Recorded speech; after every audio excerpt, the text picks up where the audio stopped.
안녕하세요. 강원국입니다. 제가 예전에 썼던 글인데 리더의 말하는 법 이거를 누가 최근에 다시 인터넷에 올리고 그래서 저도 메일로 이렇게 받아봤는데 저는 운 좋게도 리더분들을 곁에서 모시면서 그분들의 이렇게 말을 준비해 주는 역할을 쭉 해왔거든요. 그런 생활만 10년 훌쩍 넘게 한 것 같습니다. 그래서 주로 이제 그 연설문이나 말씀 자료 이런 것을 쓰는 게 제 일이었는데 그렇게 해서 이제 써드리면 그분들께서 이렇게 고쳐주셨어요. 그래서 말을 이렇게 하면 안 되고 이렇게 해야 돼. 이런 어찌 보면 그분들 밑에서 말 공부를 10년 넘게 한 셈이죠. 그래서 오늘은 그 리더의 말하기에 관해서 말씀드리도록 하겠습니다. 지금 시작하겠습니다.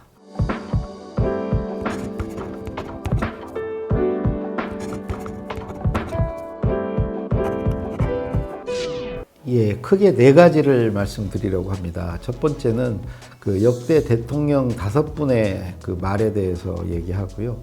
두 번째는 토론에 관해서 좀 얘기를 드리고, 세 번째는 리더 이렇게 말하면 안 된다 하는 거 말씀드리고, 마지막으로 리더 이렇게 말해야 한다 이를 말씀드리려고 합니다. 우선 첫 번째, 역대 대통령은 5분을 말씀드릴게요. 노태우 대통령, 김영삼 대통령, 김대중 대통령, 노무현 대통령, 이명박 대통령 이렇게 말씀을 드리겠습니다. 그 중에 뭐 2분은 직접 모셨고 3분은 얘기를 들었습니다. 그 청와대에서 뭐 8년 있으면서 이런저런 얘기를 많이 들은 걸로 말씀을 드릴게요. 우선 노태우 대통령은 한마디로 굉장히 그 모범생 스타일이었다고 들었습니다. 그 연설문을 사전에 이렇게 충분히 숙지해서 거의 외우다시피 할 정도로, 일화를 하나 말씀드리자면 그 유엔 연설, 그때가 아마 유엔에 가서 우리나라 대통령이 아마 처음 하는 연설이었던 것 같아요. 그때 갔는데 실제 그 연설문이 맨 마지막 장이 그 사고가 난 거예요. 없어진 거예요. 그러니까 뉴욕에 가서 이제 연설문을 출력하면서 이게 다 나왔다 생각을 하고 안 나온 거를 못 챙긴 거예요. 그 당시 그 비서진이 아마 그랬다는 것 같아요. 그럴 수 있는 게 거기 가보면 이제 그 종이 사이즈도 다르고 이런 게 상황이 다르기 때문에 아마 그거를 놓친 것 같아요. 근데 노태우 대통령이 워낙 그 연설을 여러 번 거의 외우다시피 읽어가지고 연설문 없이 마무리를 지으셨대요. 그러니까 얼마나 이 성실하게 그 모범적으로 연설 준비를 하셨는지 알 수가 있고요. 그 연설문 자체 완성도로 보면 저는 제가 볼 때는 최고였던 것 같습니다. 그 문장이 굉장히 유려하고요. 그 당시 왜 그랬냐면 글을 진짜 잘 쓰는 사람들이 붙어서 했고 그거를 대통령이 잘 소화해서 받아서 했기 때문에 글의 어떤 문장의 완성도로 보면 최고가 아니었나. 그 전에 이제 전두환 대통령이 굉장히 권위적인 연설이었고 본인은 이러면서 시작하는 거. 또 그 전에 박정희 대통령은 약간의 이 교시를 내리는 듯한 이제 그런 딱딱한 연설이었는데 노태우 대통령 때 이렇게 부드러워졌어요. 굉장히 부드러워지고 본인은 이런 말이 이제 다 사라졌죠. 그때 항상 탈권위 이런 걸 내세웠기 때문에 이제 그렇고요. 그 다음에 이제 김영삼 대통령, 그 젊으셨을 때 정말 사자후를 토했죠. 김대중 대통령과 같이 쌍벽을 이루면서 그야말로 연설가였습니다. 김영삼 대통령이 이제 글을 쓰는 실력은 또 글을 고치는 이런 것은 좀 부족하셨던 것 같아요. 그래서 연설문을 드리면 거의 그 원문에 손을 거의 안 대시고 그대로 이렇게 받아주는 스타일이셨는데 가끔 한 줄을 굵은 사인펜으로 쫙 써 놓으신대요. 근데 그 한 줄을 대통령이 추가했는지를 모르잖아요. 일반인들은. 기자들도 모르거든요. 근데 그게 그 다음날 연설의 제목으로 뽑힌다는 거예요. 신문 기사에. 그러니까 대통령은 알았다는 거죠. 어떤 말이 들어가야 그걸 제목으로 받는지, 기자들이 기사 제목으로 받는지, 그렇게 그런 임팩트 있는 말을 넣을 수 있는 감이 있었다는 거죠. 정치적 감각이. 근데 이제 보통 연설문 없이 말할 때는 상당히 그 좀 감정적인 언사도 많이 쓰셨죠. 예를 들어서 일본을 향해서 버르장머리를 고쳐놓겠다. 그래서 그때 막 외교 문제로 비화가 되고 감정을 그대로 드러내는 말을 좀 간혹 하셨었고요. 김대중 대통령은 누구나 뭐 인정하듯이 말실수가 없으셨고 굉장히 논리적으로 말을 하신 분이었죠. 그러니까 이제 연설문 작업을 어떻게 했느냐를 보면 이제 좀 얘기가 될 텐데, 아까 얘기했듯이 이제 노태우 대통령, 김영삼 대통령은 주로 이제 써드린 거를 중심으로 대부분 그대로 읽으신 분들이고, 김대중 대통령 때는 이제 본인이 직접 다 고치셨죠. 그런 고칠 능력이 있으셨고 아주 꼼꼼하게 고치셨습니다. 단어 하나, 문장, 새로운 내용 추가할 때 그 좌우 여백에다가 빼곡하게 쓰시고 뒷장에다가 또 다시 쓰시고 정 안 되면 녹음 테이프에 녹음을 하셔가지고 주셨거든요. 저는 대통령이 직접 이렇게 자기 말을 준비하기 시작한 뭐 첫 번째 대통령 아니셨나. 그 다음에 이제 노무현 대통령은 먼저 써서 드리면 그걸 고쳐주시는 게 아니고 대통령이 먼저 말을 해주셨습니다. 이러이러한 내용으로 글을 쓰라고. 그분은 본인이 말을 하면서 자기 생각을 정리하셨어요. 연설이 있으면 연설 전에 말을 많이 해보는 거죠. 그러니까 말을 들을 사람이 필요하잖아요. 연설 비서관 저 같은 사람이 그 말을 들어주는 거죠. 받아 적지도 못하게 하세요. 그냥 들으라고.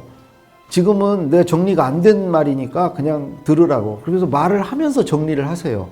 그러면 이제 정리가 되면은 지금부터 이제 잘 받아 적으라고. 그런 작업을 계속 한 상태에서 연설을 하시기 때문에 사실은 연설문을 다 외우고 있는 거죠. 본인이 했던 말이에요. 다 했던 말을 하는 거기 때문에 굳이 연설문을 읽을 필요도 없고 뭐 프롬프터를 쓴다거나 그럴 필요가 없는 거죠.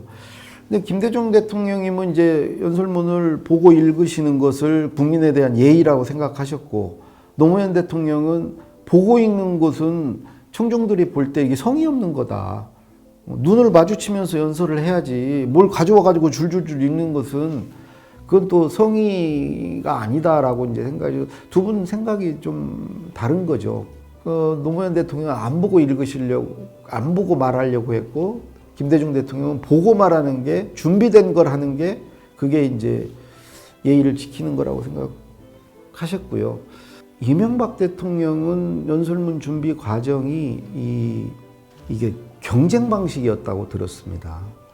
사람을 모아서 같이 이렇게 말해보라고 그러고, 또는 이 사람도 써봐라, 저 사람도 써봐라 해가지고 잘 쓴 것을 채택하는, 그러니까 일종의 이제 그 시장 경제 논리에 맞는 거죠. 그래서 좋은 거를 이렇게 택하고 이랬다는데, 이명박 대통령 아무래도 그 기업가 출신이다 보니까 실무형입니다, 내용이. 실무적인 접근, 실용적인 접근이 많고, 김대중 대통령은 오히려 설득보다는 설명형입니다. 그러다 보니까 되게 정리를 잘 해주셨어요. 첫째, 둘째, 셋째. 노무현 대통령은 자기 주장이 분명하고 그거를 어떻게 설득할 것인가에 방점을 두고 이제 말을 하셨죠. 그 다섯 분 대통령들이 각각 그 특징들이 있고, 꼭 어느 게 뭐 맞다, 어느 게 좋다가 아니고 각자의 자기 이제 방식이 있다. 그럼 리더로서 나는 어떻게 말해야 될 것인가, 뭐 실무적으로 또는 뭐 설득하는 방식으로 혹은 쉽게 설명하는 쪽으로 또는 자기 감정에 호소하는 쪽으로 할 수도 있는 것이고요. 노태우 대통령 같이 나름대로 유려한, 화려한 언사를 쓸 수도 있는 것이고, 그리고 이제 글을 쓰는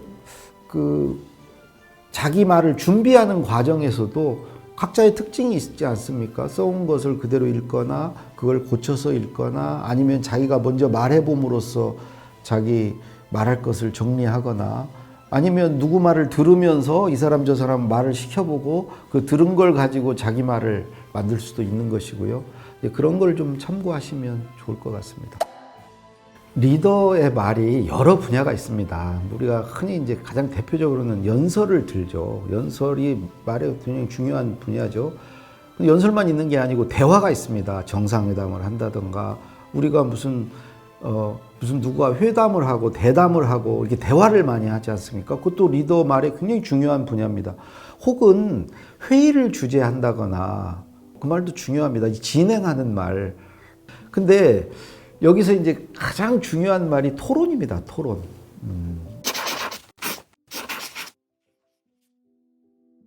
역대 그 토론 중에 백미로 뽑는 게 많이 요즘에 회자가 되는 것 같더라고요. 노무현 후보, 이회창 후보 간의 TV 토론. 이게 가장 잘 됐다. 토론의 정석을 보여줬다. 이렇게들 얘기를 하죠. 워낙 노무현 대통령은 토론을 좋아하시고 토론을 즐겨 하시는 분이에요. 근데 이런 일화 있다. 취임하시고 검사와의 대화를 할 때 검사 한 사람이 대통령은 토론의 달인이지 않습니까? 이런 표현을 썼어요. 그러니까 당신은 말 잘하지 않냐? 토론 잘하지 않냐? 토론 잘하는 대통령이 우리 일반 검사들 데려다 놓고 지금 자기 페이스대로 끌고 가겠다는 거 아니냐. 그 말에 대해서 저는 화를 잘 안 내시는 분이시거든요. 근데 그 장면 기억하시는 분 계실지 모르겠지만 내가 말재주로 젊은 사람들 데리고 그런 사람으로 보이냐고, 그건 나에 대한 모욕이라고 얘기를 지나는 말로 언뜻 하셨어요. 사실은 무슨 말만 번지르르 해가지고 말재주로 하는 게 토론이 아니거든요. 어찌 보면 이게 경쟁하는 거예요. 자기 생각을 가지고 서로 반론하고 반박하면서 경쟁하는 거죠.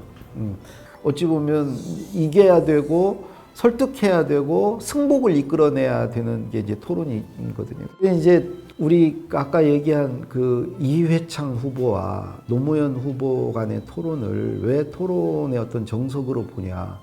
우선 토론을 하려면 뭘 좀 알아야 됩니다. 아는 게 없으면 토론이 안 돼요. 무지하면 토론이 안 됩니다. 근데 이제 두 분 다 기본적인 배경 지식들을 갖추고 있었고요. 두 번째는 토론이 되려면은 자기의 어떤 입장, 자기의 어떤 주관 이런 게 분명해야 합니다. 이렇게 날카롭게 각이 서야 되거든요. 근데 그때 두 후보는 그 각이 서 있었다는 거죠. 그러니까 무지하지 않았고 나름대로 주관이 뚜렷했다. 그리고 이제 하나만 더 얘기하면은 특히 이제 노무현 후보가 그랬는데 임기응변이 되는 분들이었죠. 임기응변이 돼야 이렇게 불꽃이 튀거든요. 티키타카가 되면서. 이게 다 됐다. 그리고 여기서 이제 좀 더 구체적으로 들어가 보면 우선 토론을 할 때는요. 첫 번째로 그 상대의 얘기를 잘 들어줘야 됩니다. 상대 얘기를 잘 듣고 상대의 말을 받아서 해줘야 돼요. 동문서답하면 안 되고, 동문서답하지 않으려면 잘 들어야죠. 듣고 그냥 듣는 데서 그치지 않고 나름대로 인정해줘야 돼요. 그래야 대화의 상대가 되는 거죠. 그런 상태에서 그 사람 말에 반박을 하려면 어떤 내용을 비판할 것인지 그 비판의 대상이 분명해야 돼요.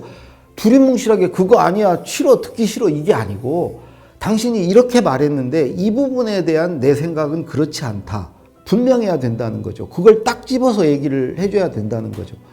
그리고 또 하나 질문할 수 있어야 됩니다. 반문할 수 있어야 돼요. 얘기를 들었어. 그 다음에 그거에 대한 내 의견은 이거야. 그래서 반박을 했어요. 비판을 했어요. 그 다음에 말을 이어가려면 질문해야 돼요. 그러면 나는 이렇게 묻겠습니다. 그러면서 질문하는 능력이 있어야 된다는 거죠. 그리고 그 토론이 재밌었던 것은 서로가 이건 아니다, 싫다가 아니고 대안을 내놨어요. 대안을. A라는 의견에 대해서 A가 아니다가 아니고 B라는 대안을 내놨던 거죠. 서로가 대안을 갖고 있었어요. 그리고 그런 대안을 놓고 경쟁했어요. 여기는 A라고 생각하고 여기는 B라고 생각하는데 시청자들이 볼 때 A의 손을 들어줄까 B의 손을 들어줄까 이렇게 생각하는 재미를 줬다는 거죠. 그래서 서로의 대안을 놓고 이게 경쟁하는 방식이 됐다. 그리고 원래 토론이라는 것은 결국은 A와 B를 얘기하고 C를 찾아가는 과정이거든요. 근데 이 C는 A보다 나은 C, B보다 나은 C, 이게 가장 좋은 토론이 되는 것이거든요. 근데 결국 C는 누가 찾느냐? 듣는 사람이 찾는 거예요. 그 토론이 그랬다. 근데 지금 우리가 이제 그런 토론이 잘 안 이루어지고 있는 게 문제죠. 그래서 토론이 잘 안 이루어지고 있다 그러면은 이런 거 챙겨봐야 돼요. 토론 참여자들이 무지한가? 토론 참여자들이 그 대안을 갖고 있는가? 토론 참여자들이 상대에게 질문할 수 있는가? 토론 참여자들이 정확한 어떤 팩트를 가지고 비판하는가? 여기서 또 하나 중요한 게 있죠. 사실과 근거를 가지고 말해야죠. 근거를 대지 않고 뭐가 그게 아니다, 틀렸다 이렇게 말하는 거 안 되죠. 근데 그 토론에서는 사실과 근거의 바탕에서 토론이 이루어졌다. 누군가와 이렇게 대화하고 타협하고 뭔가 합의하고 협상하고 하는 이게 다 토론이지 않습니까? 이거는 학교 다닐 때부터 일찌감치 정말 그 배워야 하는 것이고 되게 뭐 미국이나 유럽은 교과 과정에서 이걸 할 수 있는 사람을 만드는 게 굉장히 교육의 중요한 목표로 삼고 하는데 우리는 이 부분이 너무 부족합니다. 학교 다닐 때 뭐 이렇게 양자 토론을 한다든가 팀별로 모여서 뭔가 토론을 한다든가 이런 경험을 거의 못 해봤죠. 그러다 보니까 뭐 선거 때 이런 토론이 잘 이루어지지 않고 우리 그 노무현 이회창 후보의 토론을 그나마 이렇게 어떤 토론의 정답으로 이렇게 소환하는 게 아닌가 생각이 듭니다. 씁쓸하죠, 그런 거 생각하면. 제가 그 5분 대통령의 말에 대해서 뭐 짚어봤고요. 두 번째로 토론에 대해서 잠시 말씀드렸습니다. 그 도움이 되셨다면 구독, 좋아요, 알람 설정 꼭 부탁드리겠습니다. 오늘 얘기는 여기서 마치겠습니다.